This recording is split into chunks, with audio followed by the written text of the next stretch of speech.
Hello guys, हमारे YouTube channel पर आपका स्वागत है। अगर आपको वीडियोस पसंद आ रही हैं तो प्लीज़ लाइक करें, कमेंट करें और शेयर करें। अगर आपने चैनल को अभी तक सब्सक्राइब नहीं किया है तो प्लीज़ चैनल को सब्सक्राइब करें। शेखावत इंडस्ट्रीज।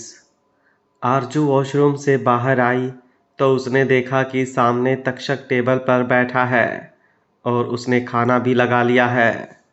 वह मुस्कुराई और आकर सोफे पर बैठने लगी, लेकिन तक्षक ने उसका हाथ पकड़कर उसे अपनी ओर खींच लिया, जिससे वो सीधा उसकी गोद में आकर गिरी।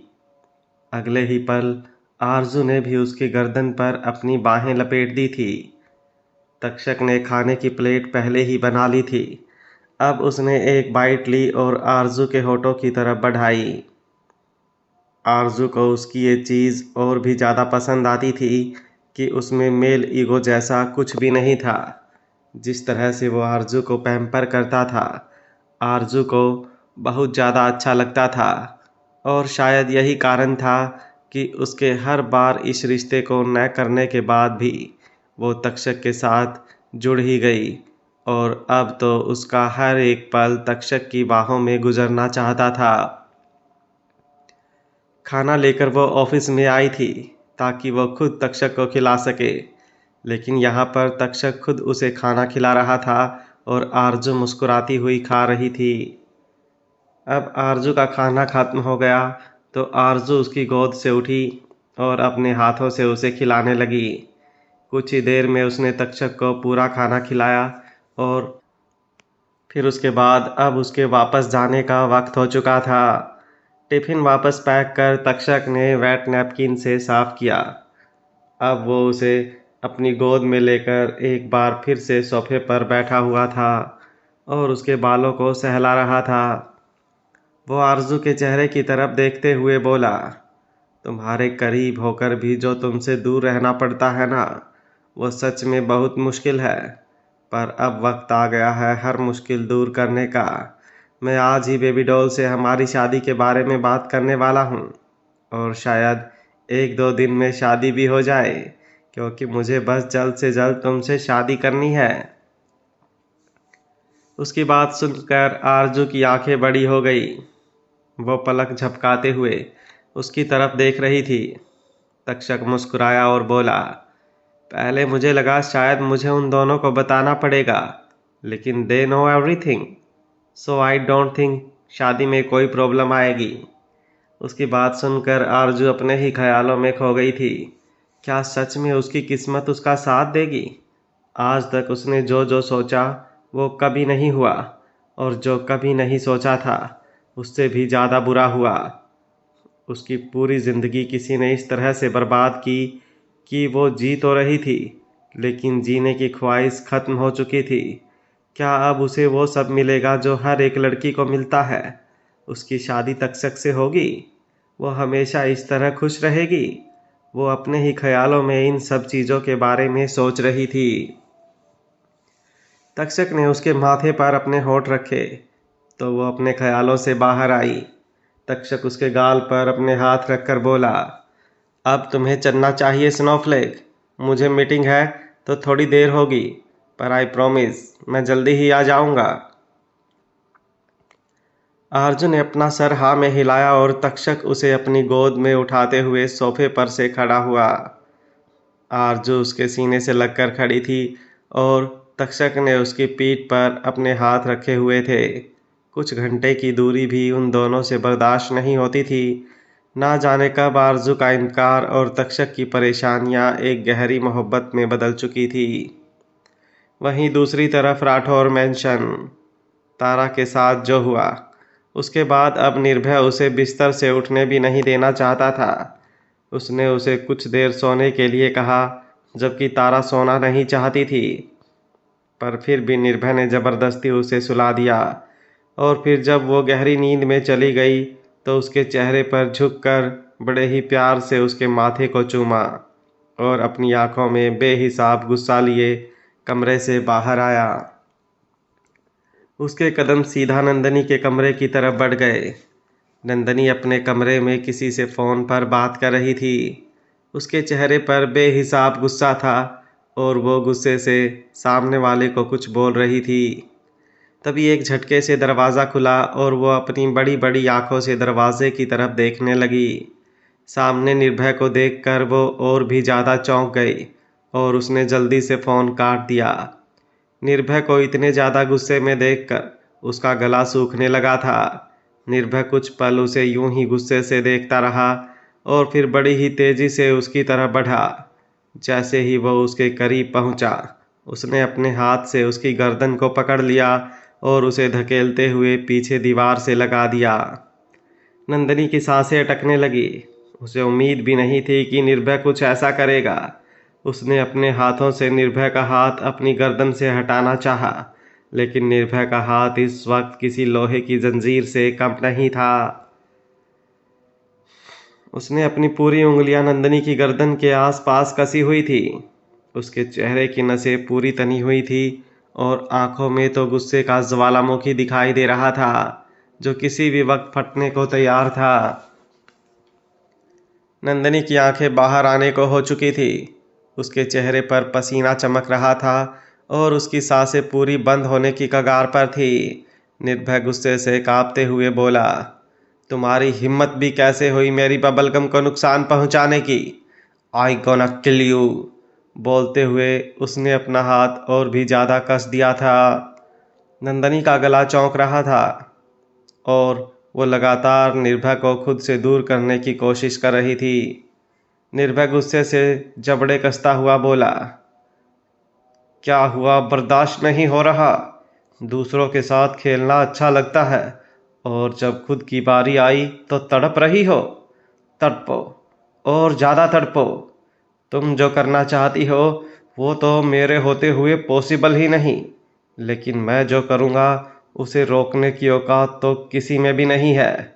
बोलते हुए उसकी आंखें और भी ज़्यादा गहरी लाल थी और चेहरे के एक्सप्रेशन भी बेहद खतरनाक थे।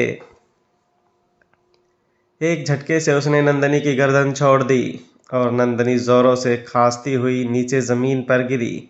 उसका भी पूरा चेहरा लाल हो चुका था और खांसी बहुत ही ज़्यादा तेज आ रही थी। निर्भय गुस्से से कांपते हुए उसकी तरफ देखकर बोला, आइंदा मेरी बबलगम को एक खरोच भी पहुंचाने की कोशिश की ना तो इस बार जिंदा छोड़ दिया। अगली बार मेरे हाथ रुकेंगे नहीं। बोलकर वो वहां से चला गया और नंदिनी खांसते ही रह गई। पुणे, महाराष्ट्र। अर्जुन और मन्नत के साथ अलीशा मॉल में पहुंच चुकी थी।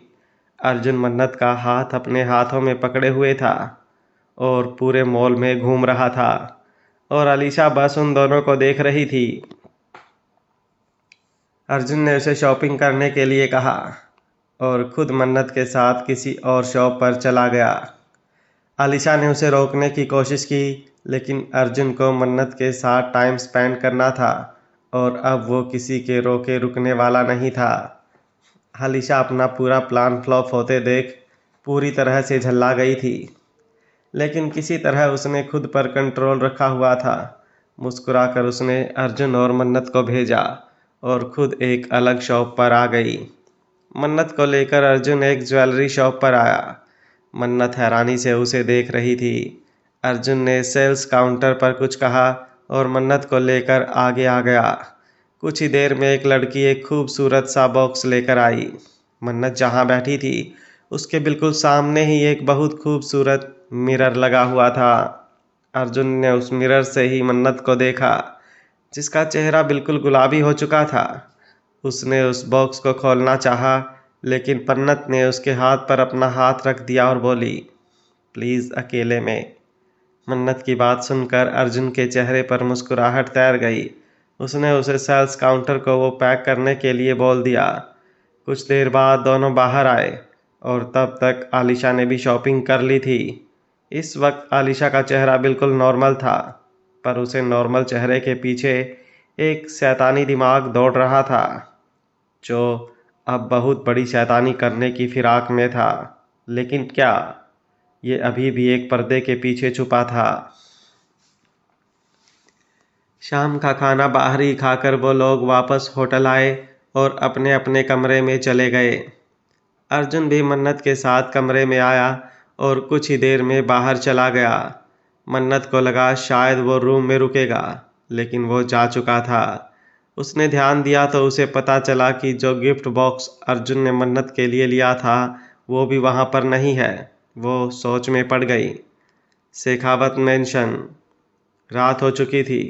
जशन और अति बाहर गार्डन एरिया में कल सुबह की पूजा की तैयारी करवा रहे थे, जहाँ पर सुंदर भवन लगाया गया था। कल महाशिवरात्रि थी तो अभी वो सारी तैयारियां कर रहे थे। तभी पार्किंग एरिया में एक गाड़ी आकर रुकी जो कि तक्षक की थी। तक्षक गाड़ी में से बाहर निकला और जशन अति के पास आया। आज उसे अपनी और आरजू की शादी की बात करनी थी। तभी उसकी नज़र आरजू पर गई जो वहीं पर कुछ ही दूरी में एक छोटे से पौधे से बात कर रही थी। वो एक गुलाब के फूलों का पौधा था। तक्षक जशन और अति के सामने आया और अति की तरफ देखते हुए बोला, बेबी डॉल, मुझे आपसे ज़रूरी बात करनी है।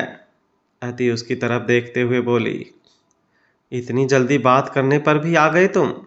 तक्षक ने मुंह बनाया और बोला, मैं मजाक नहीं कर रहा baby doll, I am serious. उसकी बातें सुनकर आरजू जो अपने ही ख्यालों में खोई हुई थी, उसे अब शर्म आने लगी।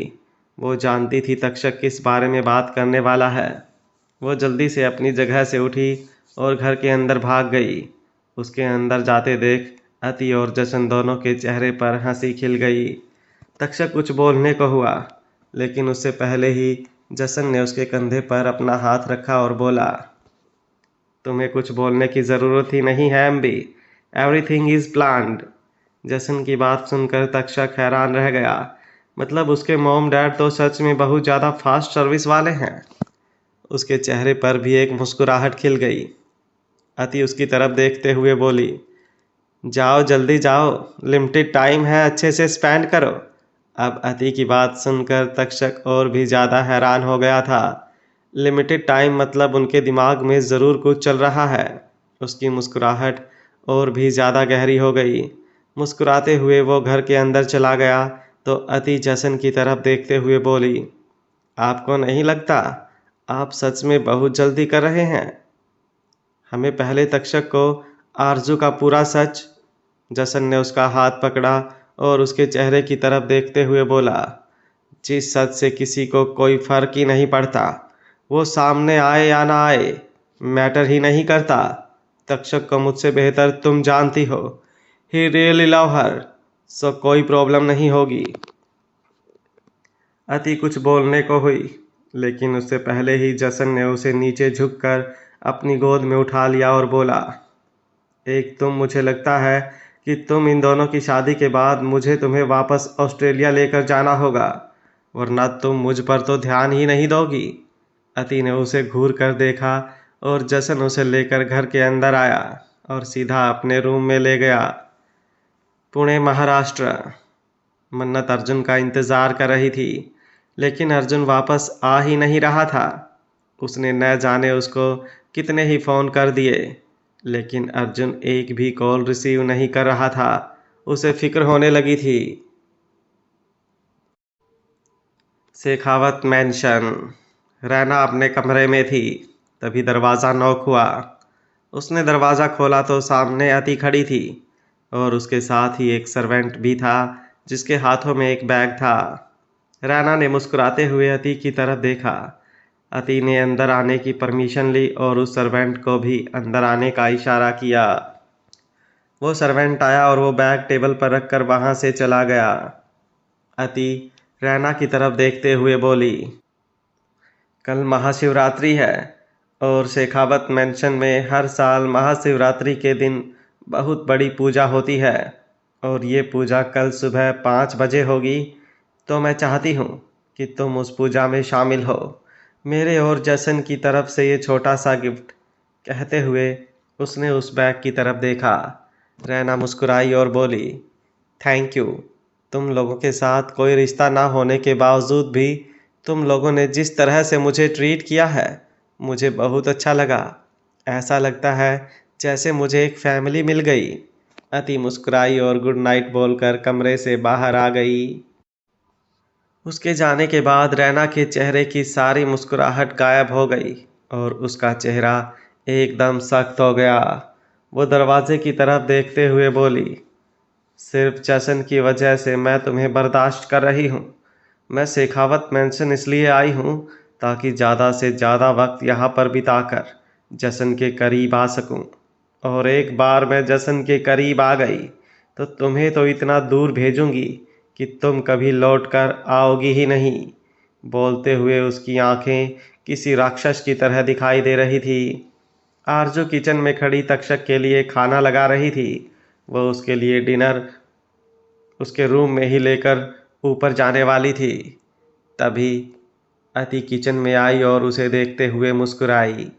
अति कुछ बोलती उससे पहले ही आरजू बोली, वो मुझे लगा शायद वो ऑफिस से थके हुए आए होंगे इसलिए मैं खाना। अभी वो बोल ही रही थी कि अति उसके बिल्कुल करीब आई और उसे देखते हुए बोली, जाओ जाकर उसे अपने हाथों से खिलाओ। उसकी बात सुनकर आरजू ने अपनी नज़रें झुका ली। अति मुस्कुराई और बोली, तक्षक ऐसे ही दीवाना नहीं हुआ। तुम्हारी अदाएं सच में बेहद खूबसूरत हैं। उसके मुंह से ऐसी बातें सुनकर आरजू हैरान रह गई थी, जबकि अति उसके पूरी तरह से मज़े ले रही थी। अति उसे देखते हुए दोबारा बोली, जाओ जाओ जल्दी जाओ, वरना प्यार ठंडा हो जाएगा। खाना ठंडा हो जाएगा। कहते हुए उसने खाने की तरफ देखा, लेकिन उसके चेहरे पर हंसी थी, जिसे आरजू और भी ज़्यादा शर्माने लगी। उसने जल्दी से ट्रे उठाई और किचन से निकलकर ऊपर तक्षक के रूम की तरफ चली गई। अति उसे जाते देख मुस्कुरा रही थी। वो मुस्कुराकर बोली, कल से तुम्हें यूं बहाने बनाने की ज़रूरत नहीं पड़ेगी angel. I am happy for you. Jason जो दरवाजे पर खड़ा था उसे देखते हुए बोला, और मुझे कब तक बहाने बनाने की ज़रूरत पड़ेगी? उसकी आवाज़ सुनकर अति ने पलट कर उसकी तरफ देखा और बोली, कैसा बहाना? जसन उसके करीब आया और उसकी कमर पर अपने दोनों हाथ रखकर उसे खुद से लगाते हुए बोला, यही कि अब मेरी बॉडी पेन हो रही है, क्या हम रूम में चल सकते हैं? वो क्या है ना, मुझे थोड़ी एक्सरसाइज करनी है। उसकी बात सुनकर अति ने उसे घूर कर देखा और बोली, जाइए जाइए, अपना काम कीजिए और मुझे अपना काम करने दीजिए। कहते हुए अति ने जसन के कंधे पर मारा और वहाँ से चली गई। जाते वक्त उसके होठों पर मुस्कुराहट थी और वो सीधा अपने रूम की तरफ गई। जसन उसे जाते देख बोला, ना ना भी और बेसब्री भी। बोलते हुए उसके चेहरे की वो दिलकश मुस्कुराहट और भी ज़्यादा लंबी हो गई थी। वो भी अति के पीछे पीछे गया। आरजू तक्षक के कमरे में आई। उसी वक्त तक्षक वॉशरूम में था। आरजू टेबल पर खाना लगाने लगी। उसकी नज़र सामने रखे हुए कुछ बैग्स पर गई जो अति ने वहाँ पर रखवाए थे। ये कल आरजू और तक्षक के लिए शिवरात्रि की पूजा में पहनने वाले कपड़े थे। पूजा के लिए बस कुछ ही घंटे बचे थे और ये पूजा सबसे ज़्यादा खास तक्षक और आरजू के लिए होने वाली थी, इसलिए अति ने सब तैयारियां करवा दी थी। तक्षक वॉशरूम से बाहर आया और आरजू की तरफ देखते हुए उसके करीब आया। आरजू वो सब सामान देखने में बिजी थी, इसलिए तक्षक के बाहर आने का उसे कुछ पता ही नहीं चला। तक्षक ने आकर उसे अपनी बाहों में भर लिया। आरजू की आंखें एकदम बड़ी हो गईं और उसे एक झुरझुरी सी महसूस हुई। उसकी पीठ तक्षक के सीने से लग रही थी, जहां पर उसने कुछ भी नहीं पहना हुआ था, क्योंकि तक्षक ने इस वक्त अपनी कमर पर सिर्फ एक टॉवल लपेट रखा था। उसके बालों से गिरती हुई पानी की बूंदें आरजू के कंधों पर आ रही थी, जिससे वे और भी ज़्यादा सिहर रही थी। आरजू धीमे से उन बैग्स की तरफ देखते हुए बोली, इसमें क्या है मिस्टर ड्रीम? तक्षक ने उसे घुमाकर अपने बिल्कुल सामने किया और उसे अपने बिल्कुल करीब कर उसकी आंखों में देखते हुए बोला, ये बहुत खास है। I don't know baby doll और एमपी क्या सोच रहे हैं, बट आई गैस कल जो होगा वो बहुत खास होगा स्नोफ्लेक। उसकी बातों से आरजू को कुछ समझ तो नहीं आया, लेकिन जिस तरह से वो तक्षक के करीब थी उसे कुछ कुछ होने लगा था, और उसके चेहरे के बदलते हुए एक्सप्रेशन देखकर तक्षक के चेहरे पर गहरी मुस्कुराहट आ रही थी। वो उसकी गर्दन पर झुका और उसकी गर्दन पर सरगोशी करते हुए बोला, मन तो कर रहा है खाने की जगह तुम्हें खा लूं। खाने का नाम सुनकर आरजू को याद आया कि वो तक्षक को खाना खिलाने आई थी। उसने तक्षक के कंधों पर अपने हाथ रखे और बोली, खाना ठंडा हो जाएगा। तक्षक मुस्कुराया और उसे लेकर टेबल पर आ गया। उन दोनों ने एक दूसरे को खाना खिलाया और फिर आरजू अपनी जगह से खड़ी हुई और बर्तनों को हाथ लगाने लगी। तक्षक ने उसे घूर कर देखा। आरजू उसे देखते हुए बोली, अगर बेबी डॉल को पता लगा कि हम साथ में। उसकी बात सुनकर तक्षक ने उसका हाथ पकड़ा और उसे अपने ऊपर खींचकर अपनी गोद में बिठा लिया। आरजू उसकी तरफ देख रही थी। तक्षक उसके चेहरे पर आए बालों को साइड करते हुए बोला, बेबी डॉल सब जानती है, तो मुझे नहीं लगता उन्हें कोई प्रॉब्लम होगी, और अगर उन्हें कोई प्रॉब्लम है तो मैं उसे सॉल्व भी कर सकता हूँ, लेकिन तुमसे दूर नहीं रह सकता, एक पल भी नहीं। बोलते हुए तक्षक की धड़कनें तेजी से बढ़ी हुई थी और उसकी आंखों में बेशुमार मोहब्बत साफ दिखाई दे रही थी। आरजू ने कुछ नहीं कहा, बस उसके सीने से अपना सर लगा लिया। तक्षक ने अलार्म बेल प्रेस करते हुए एक सर्वेंट को बुलाया जो वहां से सभी बर्तन उठा ले गई। उसके बाद तक्षक ने आरजू को अपनी गोद में उठाया और उसे लेकर बेड पर आ गया। उसने उसे बेड पर लिटाया जिसकी वजह से वो पूरी तरह से उस पर झुका हुआ था। आरजू उसके सीने पर अपना हाथ रखते हुए बोली, आपके कपड़े। तक्षक ने अपना सर ना में हिलाया और वहां से घूमकर आरजू के बगल में आकर लेट गया। आरजू अपनी बड़ी बड़ी आंखों से उसे देख रही थी। उसे तक्षक की आंखों में इस वक्त एक अलग ही शिद्दत नजर आ रही थी। आरजू उसकी तरफ देखती रही। तक्षक ने उसके कमर पर अपना हाथ रखा और उसे अपने करीब खींचकर ब्लैंकेट से उसे और खुद को कवर कर लिया। दोनों की धड़कन तेजी से बढ़ी हुई थी और जहां आरजू के चेहरे पर गुलाबी रंगत बिखरी हुई थी, वहीं तक्षक की आंखों में मदहोशी नजर आ रही थी। कब यूं ही एक दूसरे को देखते हुए उन दोनों के होंठ आपस में मिले और दोनों ही बेसब्री से एक दूसरे को चूमने लगे, उन्हें खुद नहीं पता चला। आरजू के हाथ तक्षक के सीने पर थे और तक्षक के हाथ आरजू की पीठ पर। दोनों की ही सांसें बेहद गहरी थी। दोनों लगातार एक दूसरे को फ्रेंच किस कर रहे थे। न तक्षक खुद को आरजू से अलग कर पा रहा था, ना ही आरजू तक्षक को। कुछ देर बाद तक्षक ने आरजू के होंठों को छोड़ा और अपनी जगह से ऊपर उठते हुए उस पर झुक गया। आरजू अपनी मदहोशी भरी नज़रों से उसे देख रही थी। तक्षक ने पूरी तरह से उस पर झुककर उसकी गर्दन पर अपने होंठ रखे और एक बार फिर से उसे अपने प्यार के निशान देने लगा। आरजू बेचैन बेसब्र होते हुए गहरी गहरी सांस ले रही थी और उसकी आंखें पूरे कमरे में गूंज रही थी। तक्षक ने उसके कंधों से उसकी ड्रेस को थोड़ा नीचे सरकाया और उसके कंधों को चूमने लगा। आरजू की गहरी सिसकियां निकलने लगी। कुछ देर बाद तक्षक ने अपना सिर तकिए पर रखा और आरजू को अपनी बाहों में भर लिया। आरजू की सांसें अभी भी बेहद गहरी थी क्योंकि वो तक्षक के हाथ अपनी पूरी बॉडी पर महसूस कर रही थी। तक्षक ने उसकी हालत भी खुद जैसी कर दी थी, जिससे आरजू को शर्म तो आ रही थी, लेकिन उससे ज़्यादा एक तड़प महसूस हो रही थी।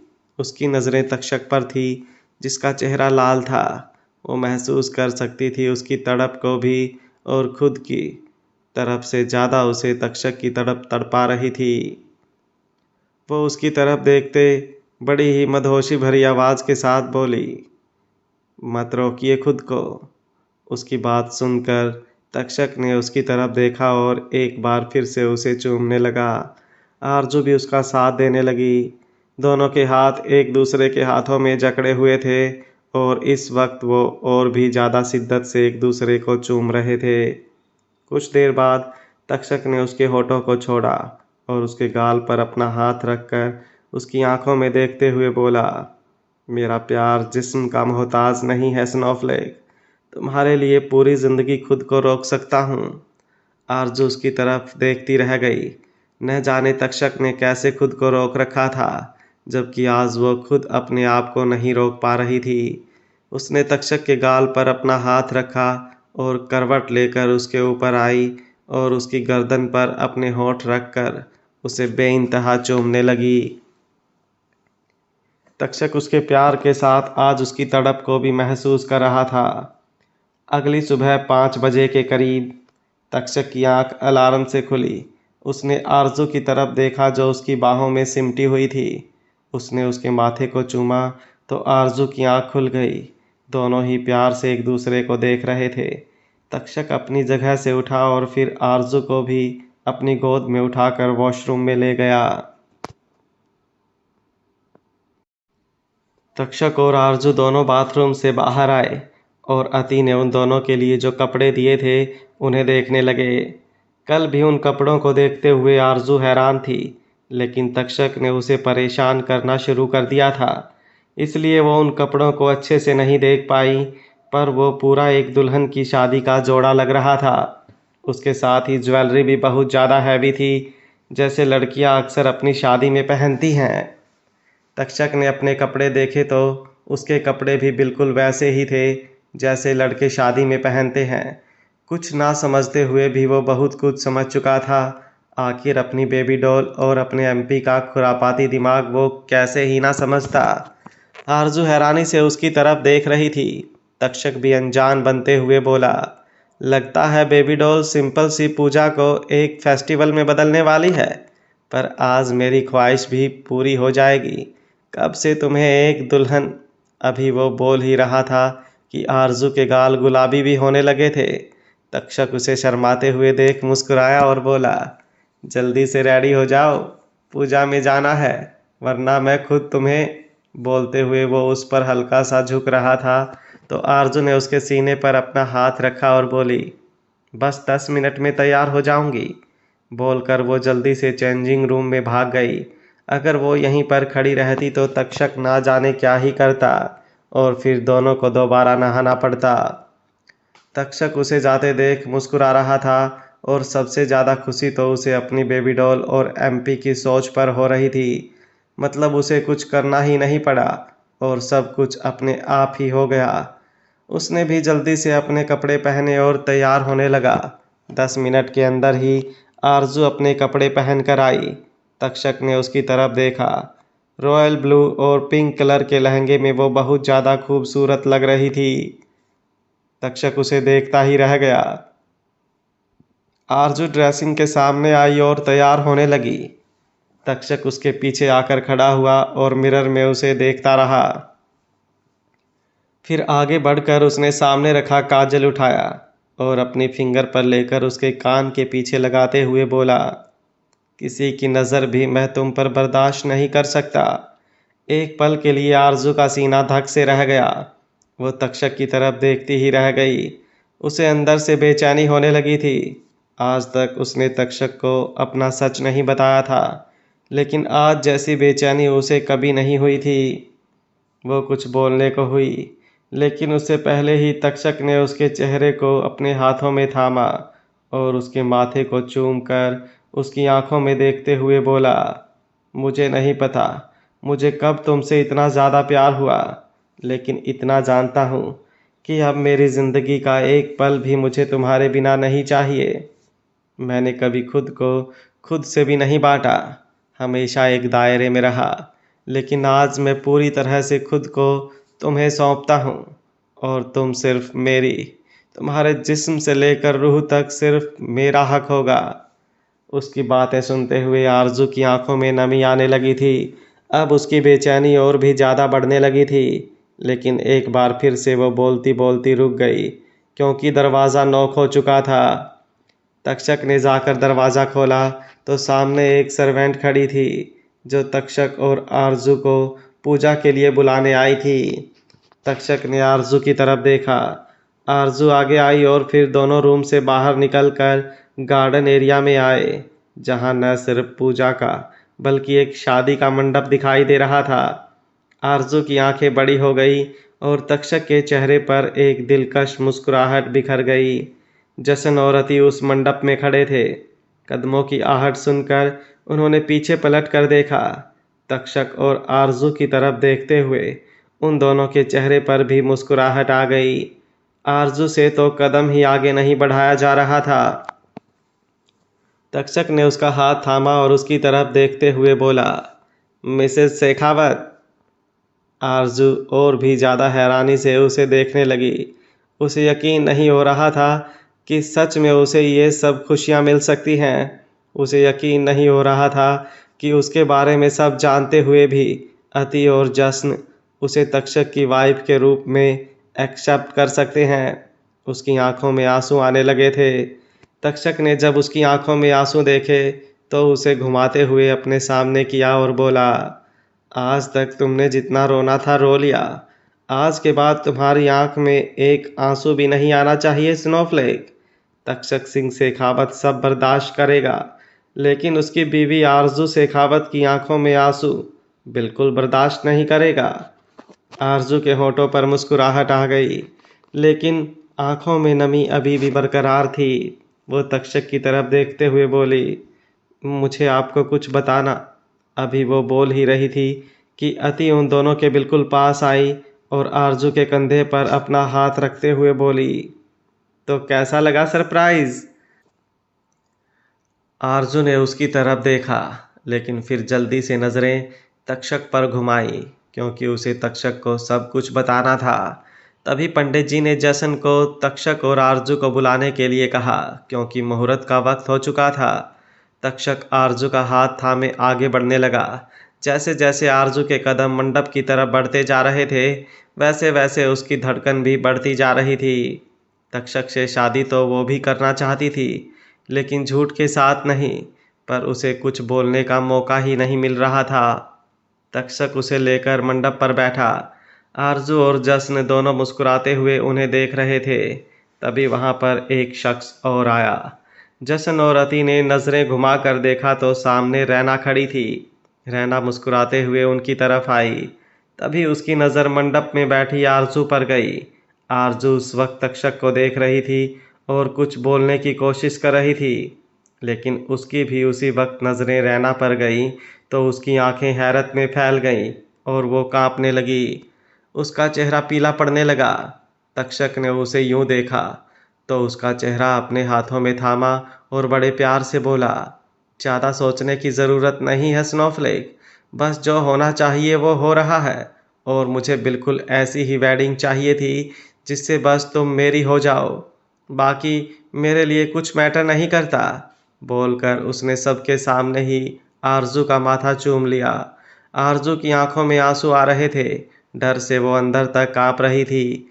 उसकी नज़रें बार बार रैना पर जा रही थी, जो गुस्से और हैरानी से आरजू को देख रही थी। लेकिन तक्षक ने जिस तरह से उसे थामा हुआ था, वो कुछ रिएक्ट भी नहीं कर पा रही थी। पंडित जी ने मंत्र शुरू किए।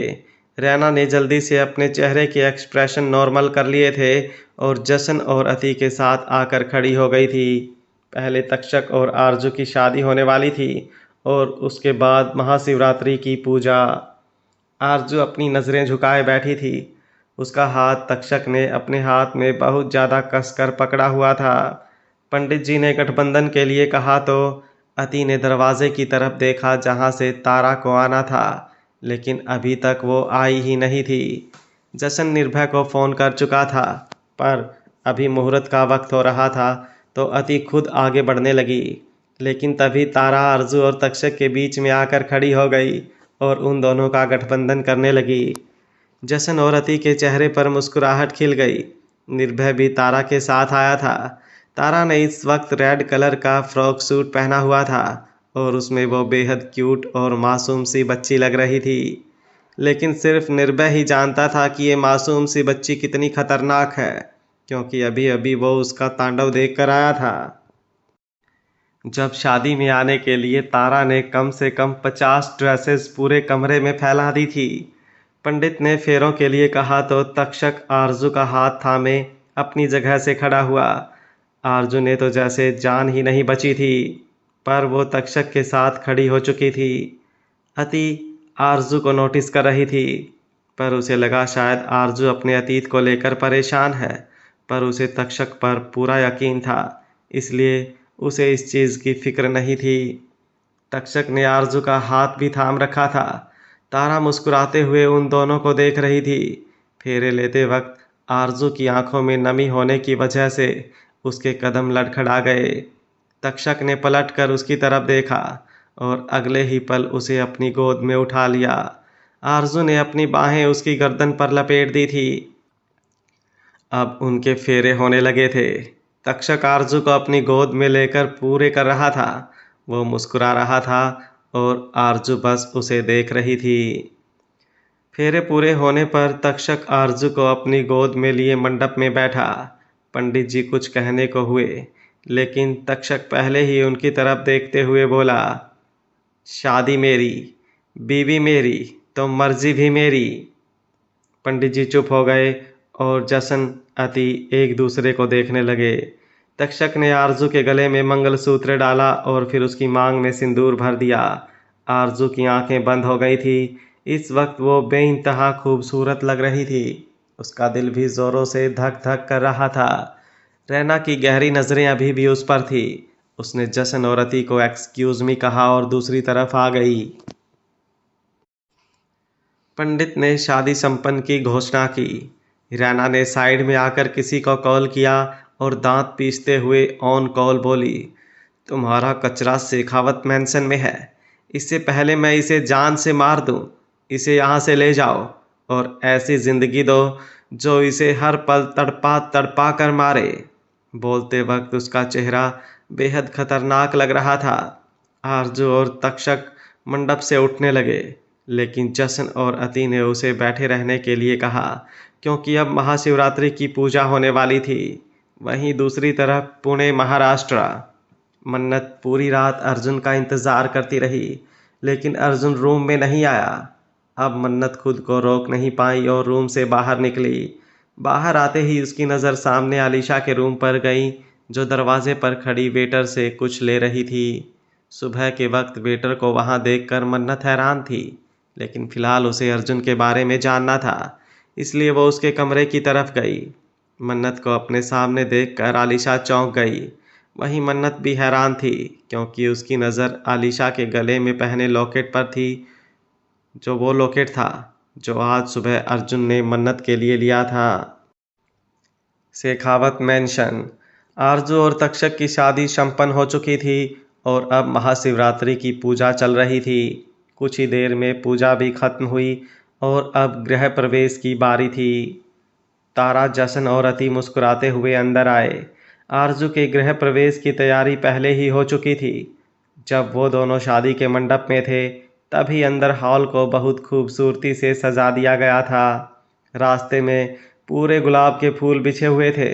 तारा उन दोनों की गृह प्रवेश की रस्म करवाने के बाद वापस जाने वाली थी। निर्भय तक्षक की तरफ देख रहा था। आज तक खुद को सबसे दूर रखने वाला तक्षक आज आरजू का हाथ एक पल के लिए भी नहीं छोड़ रहा था। ये देखते हुए उसके चेहरे पर मुस्कुराहट थी। सर्वेंट ने आरती की थाली अति को दी और अति ने दरवाजे पर एक दूसरे का हाथ थामे खड़े थे। तक्षक और आरजू की आरती उतारनी शुरू की। तारा मुस्कुराते हुए उन दोनों की तरफ देख रही थी। रैना वहां से जा चुकी थी, लेकिन आरजू अभी तक नॉर्मल नहीं हुई थी। आरती और तिलक के बाद अति ने आरजू को चावलों से भरा कलश अंदर की तरफ गिराते हुए अंदर आने को कहा। आरजू खुद में ही खोई हुई थी। तक्षक ने उसे पुकारा, स्नोफ्लेक, तो वो होश में आई। उसने हड़बड़ा कर उस कलश को अपने पैरों से अंदर की तरफ गिराया और तक्षक के साथ अंदर आई। उसे यूं बुझा बुझा हुआ देखकर अति को लगा शायद वो बहुत ज़्यादा थक गई। उसने जसन की तरफ देखा। जसन ने अपना सर हाँ में हिलाया तो अति तक्षक की तरफ देखते हुए बोली, तुम एंजल को रूम में ले जाओ और कुछ देर आराम करो। अब इतना सुनने के बाद तक्षक कहाँ ही खुद को रोक पाता। उसने आरजू की तरफ देखा और झट से उसे अपनी गोद में उठा लिया। आरजू एकदम चौंक गई। उसने तक्षक की गर्दन पर अपनी बाहें लपेट दी और शर्माते हुए बोली, आप ये। तक्षक उसके कुछ बोलने से पहले ही मुस्कुराते हुए बोला, अब तो मुझे हक है स्नोफ्लेक। अति और जसन उन दोनों को देखकर मुस्कुरा रहे थे। तक्षक आरजू को अपनी गोद में उठाए हुए सीढ़ियों की तरफ लेकर बढ़ गया। तारा ने अति की तरफ देखा और उसके गले लग गई। वो आज बहुत खुश थी।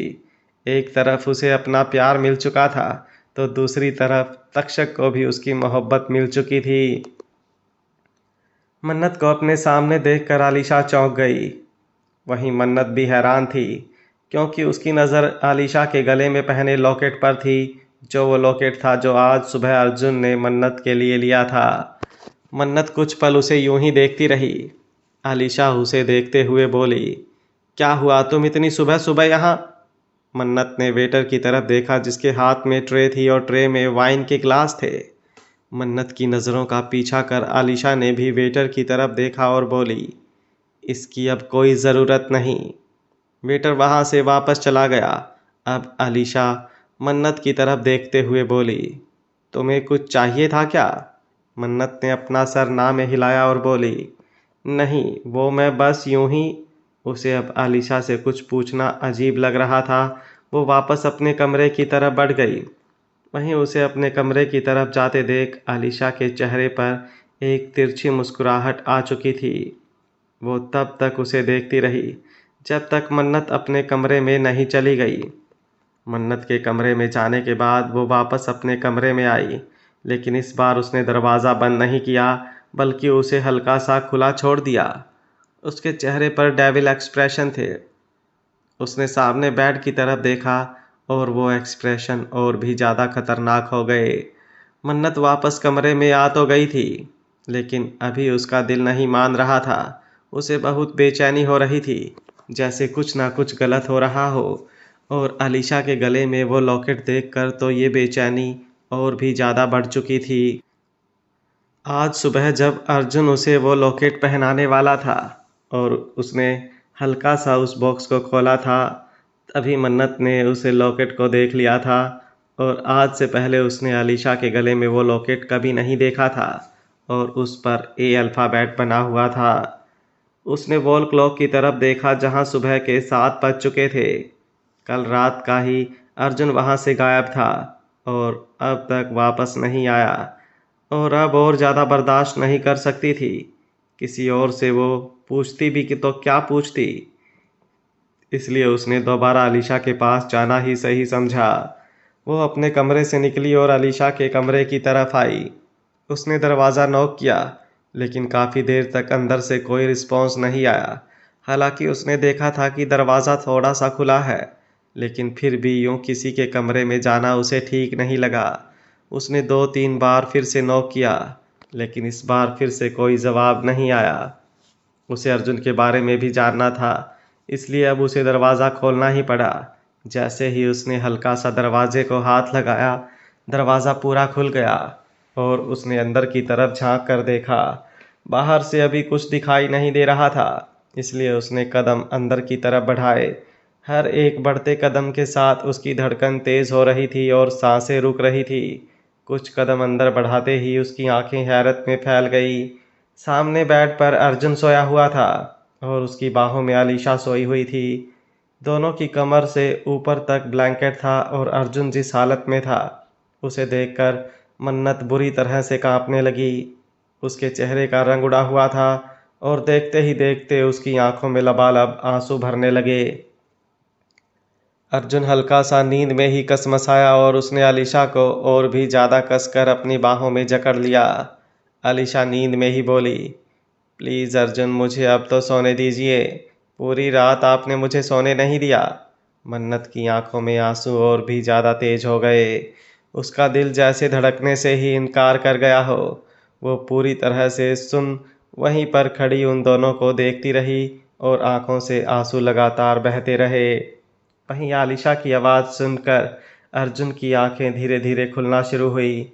आलिशा जो बिल्कुल हल्के से अपनी आंखें खोलकर अर्जुन की तरफ देख रही थी, उसकी आंखें खुलती देखकर वो चौंक गई। उसने अर्जुन को बेहोशी के इंजेक्शन दिए हुए थे।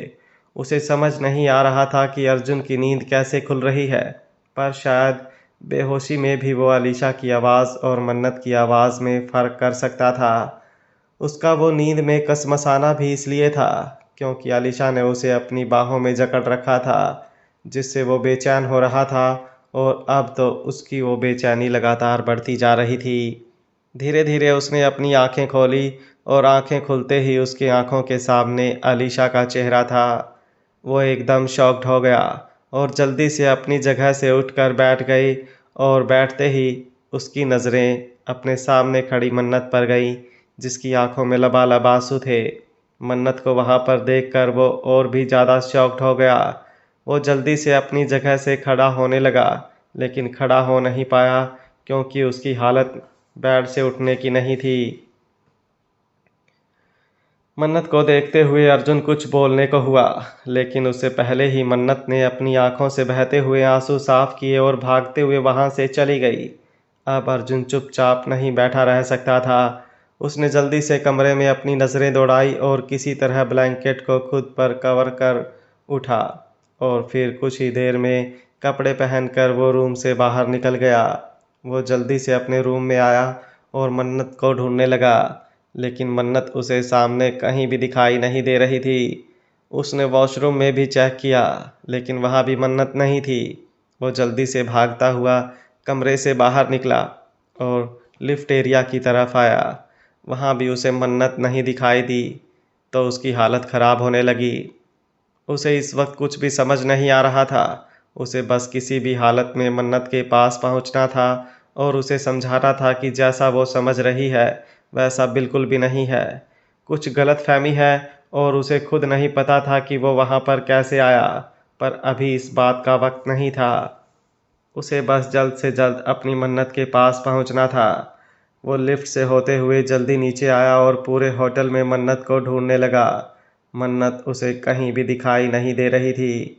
वो जल्दी से रिसेप्शन पर गया और वहाँ से मन्नत के बारे में पूछा, तो वहाँ खड़ी लड़की ने बताया कि अभी अभी उसे मन्नत को बाहर की तरफ जाते देखा। अर्जुन जल्दी से बाहर की तरफ भागा। अब वो बुरी तरह से कांपने लगा। उसका मन बेहद बेचैन होने लगा था। मन्नत को खुद से दूर जाता हुआ वो इमेजिन भी नहीं कर सकता था, और उसकी हालत के बारे में सोचते हुए तो उसकी और भी ज़्यादा जान निकल रही थी। वो जानता था मन्नत उसे कितना ज़्यादा प्यार करती है। उसे इस तरह से देखकर उस पर क्या बीत रही होगी, इस बात का अंदाज़ा उसे बहुत अच्छी तरह से था। उसकी आंखों में लबालब भरे हुए वो आंसू उसे अंदर तक तकलीफ दे रहे थे। उसने पूरा पार्किंग एरिया छान लिया, लेकिन मन्नत उसे कहीं भी दिखाई नहीं दी। वो दौड़ते हुए सड़क की तरफ आया, पर अब भी ना मन्नत ना उसकी एक झलक, कुछ भी नहीं था। उसका दिल बैठने लगा। उसके चेहरे पर उसकी तड़प दिखाई दे रही थी। उसे खुद पर ही गुस्सा आ रहा था कि आखिर वो इस हालत में पहुंचा कैसे, जहां पर उसने अपनी मन्नत को इतनी तकलीफ दे दी कि वो उससे दूर जाने की सोच रही है, लेकिन वो अपनी मन्नत को दूर जाने नहीं दे सकता था। वो जल्दी से वापस होटल में आया और आते ही अलीशा के कमरे में गया। अलीशा बेड पर बैठी रो रही थी। अर्जुन उसके पास आया और उसके कंधों से पकड़कर खींचते हुए बोला, क्या था ये सब? आलिशा रोते हुए बोली, मैं नहीं जानती अर्जुन, मुझे नहीं पता तुम यहाँ कैसे आए। मैं कल रात अकेली थी और मैं बहुत ज़्यादा ड्रिंक थी, लेकिन मैं जल्दी ही सो गई थी, और अब मेरी आँख खुली तो तुम मेरे कमरे में। उसकी बात सुनकर अर्जुन उसे गुस्से से देख रहा था। उसने एक झटके से आलिशा को छोड़ा और अपनी उंगली उसकी तरफ दिखाकर उसे वार्निंग देते हुए बोला, अगर इन सब में तुम्हारा जरा सा भी हाथ हुआ ना अलीशा, तो आई स्वेयर मैं तुम्हें जिंदा नहीं छोड़ूंगा। I will kill you. बोलकर उसने वहीं आसपास अपना फ़ोन ढूंढना शुरू किया। तकिए के नीचे उसका फ़ोन था, लेकिन स्विच ऑफ। अपने फ़ोन को स्विच ऑन करते हुए वो अपने कमरे में आया और अपने फ़ोन से मन्नत को फ़ोन करने लगा, लेकिन मन्नत का फ़ोन वहीं बेड पर रखा था। उसकी आंखों में नमी आ गई। वो अपने फ़ोन पर लगी हुई मन्नत की पिक्चर को देखते हुए बोला, जाना, बेशक जान ले लेना मेरी, लेकिन मुझसे दूर मत जाना। तुम्हारी आंखों में सिर्फ अपने लिए मोहब्बत देखना चाहता हूँ मैं। मैं तुम्हारा शक बर्दाश्त नहीं कर पाऊंगा। मैं जानता हूँ जो भी हुआ उससे तुम्हारे दिल और दिमाग में बहुत कुछ गलत होगा, लेकिन बस एक बार बात करो मुझसे। मेरे सामने आओ, मैं हर एक गलत फहमी दूर कर दूंगा, लेकिन दूर मत जाना मुझसे, मैं मर जाऊंगा। बोलते हुए उसकी आंखों से आंसू गिरने लगे थे। शेखावत मैंशन। आरजू को तक्षक अपने कमरे में ले आया था। उसने उसे बेड पर बिठाया और फिर खुद सामने टेबल पर रखा हुआ पानी का गिलास लेकर उसके पास आया। उसने पानी का गिलास उसकी तरफ बढ़ाया। अर्जुन ने नजरें उठाकर उसकी तरफ देखा। तक्षक उसके बिल्कुल सामने बैठा और उसे देखते हुए बोला, मैं कब से नोटिस कर रहा हूं तुम्हें स्नोफ्लेक। तुम्हारे चेहरे पर परेशानी मुझे साफ दिखाई दे रही है। क्या तुम इस शादी से खुश नहीं हो क्या? तुम मुझसे शादी नहीं करना चाहती थी? उसकी बात सुनकर आरजू की धड़कन बढ़ गई। वो जल्दी से बोली, नहीं, ऐसा बिल्कुल नहीं है मिस्टर ड्रीम। मैं आपसे शादी करना चाहती थी और मैं इस शादी से बहुत खुश हूँ, लेकिन मैं आपसे कुछ कहना चाहती हूँ। अब वो अपना अतीत तक्षक से बिल्कुल नहीं छुपाना चाहती थी, क्योंकि रैना को शेखावत मैंशन में देखकर वो बहुत ज़्यादा डर चुकी थी। वो समझ चुकी थी कि अब वो अगर कुछ छुपाना भी चाहे तो तक्षक से कुछ छुपा नहीं पाएगी, और उसे किसी और से कुछ पता चले या ना चले, इससे अच्छा है वो ही उसे खुद सब कुछ बता दे। उसे रैना से बहुत ज़्यादा डर लग रहा था। तक्षक मुस्कुराया और पानी का गिलास साइड में रख उसके चेहरे को अपने हाथों में थाम कर बोला, तुम्हें कुछ कहने की ज़रूरत नहीं है स्नोफ्लेक, मैं सब जानता हूँ। उसकी बात सुनकर आरजू ने चौंक कर उसे देखा। तक्षक मुस्कुराकर बोला, मैं जानता हूँ तुमने अपनी शादी के बारे में बहुत कुछ सोचा होगा। तुम्हारी बहुत सारी ख्वाहिशें होंगी और यूं जल्दबाजी में हुई शादी से तुम। आरजू उसकी बात बीच में ही काट कर बोली, नहीं, ऐसी बात बिल्कुल नहीं है मिस्टर ड्रीम, मैं आपको कुछ बताना। अभी वो बोल ही रही थी कि तक्षक का फ़ोन बजा। उसने देखा तो जसन का फ़ोन था। जसन का फ़ोन वह इग्नोर तो बिल्कुल नहीं कर सकता था। उसने कॉल रिसीव किया। सामने से जसन ने कुछ कहा और उसके चेहरे पर थोड़ी परेशानी भरे भाव आ गए। अपनी उंगली को वो लगातार अपने माथे पर चला रहा था। कुछ देर बाद उसने कॉल डिस्कनेक्ट किया और आरजू की तरफ देखते हुए बोला, जल्दी उठने की वजह से तुम थक गई होगी ना स्नोफ्लेक। अब तुम कुछ देर आराम करो, मुझे एक ज़रूरी काम है, मैं जल्दी से वापस आता हूँ, फिर आराम से हम दोनों बातें करेंगे। बोलते हुए तक्षक ने उसका हाथ अपने हाथों में थाम रखा था। आरजू का दिल जोरों से धक धक कर रहा था। उसके चेहरे पर बेचैनी साफ दिखाई दे रही थी। तक्षक ने बड़े ही प्यार से उसके माथे को चूमा और वहां से उठ गया। उसने अपने कपड़े बदले और रूम से बाहर चला गया। आरजू बस उसे जाते देखते रह गई। तक्षक सीधा स्टडी रूम में आया, जहां पर जसन उसका इंतज़ार कर रहा था। जसन वहां सोफे पर बैठा था। तक्षक उसके बिल्कुल सामने आकर बैठा और उसकी तरफ देखते हुए बोला, ये कैसे हो सकता है एमपी? जब हमने अपने शेयर्स किसी के नाम किए ही नहीं तो ऐसा कैसे हो सकता है? जसन ने टेबल पर रखा हुआ लैपटॉप उसकी तरफ घुमाया और उस स्क्रीन को देखते हुए तक्षक की आंखें भी बड़ी हो गई। एक कंपनी जो एक फेक नाम से बनाई गई थी, वो शेखावत इंडस्ट्रीज के आधे शेयर को क्लेम करने की कोशिश कर रही थी, और यह सब कुछ अभी 1 घंटे पहले ही होना शुरू हुआ। जसन को कुछ समझ नहीं आ रहा था, इसलिए उसने तक्षक से फ़ोन कर पूछा। हालांकि वो उसे इस टाइम पर डिस्टर्ब नहीं करना चाहता था, लेकिन बात बहुत बड़ी थी, इसलिए उसे उसे डिस्टर्ब करना पड़ा। तक्षक लैपटॉप की तरफ देखते हुए बोला, आई डोंट नो एमपी, पर पिछले दिनों कुछ ऐसा नहीं हुआ जिससे ये सब चीज़ पॉसिबल हो, और अगर कुछ होता भी तो मुझे या आपको बहुत पहले पता चल जाता। जसन हल्का सा मुस्कुराया और बोला, मैं बहुत अच्छी तरह से जानता हूँ एमबी, तुम ऐसी गलती नहीं कर सकते, और ये भी जानता हूँ कि कोई चाहे कुछ भी क्लेम करे, लेकिन शेखावत इंडस्ट्रीज़ को कोई नज़र उठाकर भी नहीं देख सकता। पर मैं जानना ये चाहता हूँ कि आखिर ये है कौन और इसका मकसद क्या है। उसकी बात सुनकर अब तक्षक भी मुस्कुराया और बोला, कुछ ही देर में सब चीज़ें आपके सामने होंगी। इतना बोलकर अपनी जगह से उठ गया। जसन उसे देखते हुए बोला, लेकिन एंजल को तुम्हारी ज़रूरत होगी, तक्षक उसकी बात सुनकर मुस्कुराया और बोला, मोहब्बत की ज़रूरत तो पूरी ज़िंदगी है, हर एक पल है, और उसके लिए थोड़ा तड़पना तो बनता ही है। न जाने किस घड़ी और किस वक्त में उसके मुंह से ये बात निकली, जो अब न जाने उसकी किस्मत किस तरह से बदलने वाली थी। वो स्टडी रूम से बाहर आया और सीधा सीढ़ियां उतरते हुए नीचे हॉल में आया, जहां पर अति ब्रेकफास्ट की तैयारी करवा रही थी। उसे वहां पर देखकर अति भी थोड़ी हैरान हुई और उसे देखते हुए बोली, तुम यहाँ? तक्षक मुस्कुराया और बोला, आपके जसन जी खुद तो बहुत ज़्यादा रोमांटिक हैं, लेकिन मेरी लाइफ के विलन बने पर तुले हुए हैं। चाकर संभालिए उन्हें। बोलकर मुस्कुराते हुए तक्षक बाहर की तरफ चला गया। अभी वो गया ही था कि सीढ़ियों से उतरता हुआ जसन आया। अति ने उसे घूर कर देखा। जसन ने अपने हाथ खड़े किए और बोला, मैंने उससे कुछ भी नहीं कहा। अति नाराजगी से बोली, लेकिन आज अभी कुछ देर पहले उसकी शादी हुई है, उन दोनों को कुछ वक्त साथ में बिताने देते हैं। जसन मुस्कुराया और बोला, जब हम दोनों इतने दिनों का इंतज़ार कर सकते हैं तो थोड़ा उसे भी तड़पने दो, ताकि मोहब्बत का मतलब समझ आए उसे भी। बोलते हुए जसन के चेहरे पर मुस्कुराहट गहरी हो रही थी। वहीं अति का दिल बेचैन होने लगा था। अपने और जसन के बारे में सोचकर जब वही बातें उसने तक्षक और आरजू के बारे में सोची, तो वो अपनी जगह पर खड़ी खड़ी कांप गई। आरजू बेड पर बैठी बैठी बेचैन हो रही थी। तभी दरवाज़ा नॉक हुआ। उसे लगा तक्षक वापस आया है। वही जानती थी कि इन 15-20 मिनट में उसका क्या हाल हो रहा है। वो जल्द से जल्द तक्षक को पूरा सच बताना चाहती थी, ताकि अब उनके बीच कोई दूरी ना आए। वो उससे अलग बिल्कुल नहीं होना चाहती थी।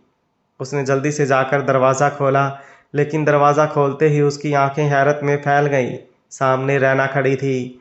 वो बुरी तरह से कांपने लगी और उसकी आंखों से आंसू गिरने लगे। वो पीछे की तरफ कदम लेने लगी और उसे यूं डरते हुए देखकर रैना के चेहरे पर गहरी मुस्कुराहट आ गई। दरवाज़ा बंद कर वो अंदर आई और आरजू के सामने खड़ी हो गई। आरजू बहुत ज़्यादा डर रही थी। उसका पूरा चेहरा पसीने से भीग चुका था। वो उसे देखते हुए कुछ बोलने को हुई, लेकिन उससे पहले ही रैना ने एक ज़ोरदार थप्पड़ उसके गाल पर जड़ दिया। आरजू सीधा जाकर नीचे ज़मीन पर गिरी। रैना गुस्से से कांपते हुए उसे देख रही थी। कुछ देर बाद शेखावत मैंशन में अति सर्वेंट के साथ तक्षक और आरजू के कमरे के बाहर खड़ी थी।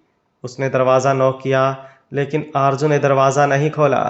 तक्षक अभी तक वापस नहीं आया था और आरजू के भूखे होने का सोचकर अति उसके लिए ब्रेकफास्ट लेकर आई थी। उसने 3-4 बार दरवाज़ा नॉक किया और जब आरजू ने दरवाज़ा नहीं खोला तो उसे सोते हुए सोचकर अति वापस चली गई। दोपहर के करीबन 4 बजे तक्षक वापस आया। आते ही उसकी नज़र हॉल में बैठी अति पर गई। अति भी उसका ही इंतज़ार कर रही थी।